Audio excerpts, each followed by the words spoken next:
How to disconnect YouTube TV from your phone. If you want to disconnect YouTube TV from your phone, either to stop casting or unlink the app, follow these steps. Step number 1, stop casting YouTube TV.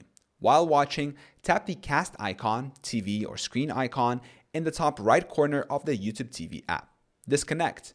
Select stop casting to disconnect your phone from the TV or casting device. Step number 2, sign out of YouTube TV on your phone. Open the YouTube TV app. Tap on your profile picture in the top right corner and select sign out from the drop-down menu.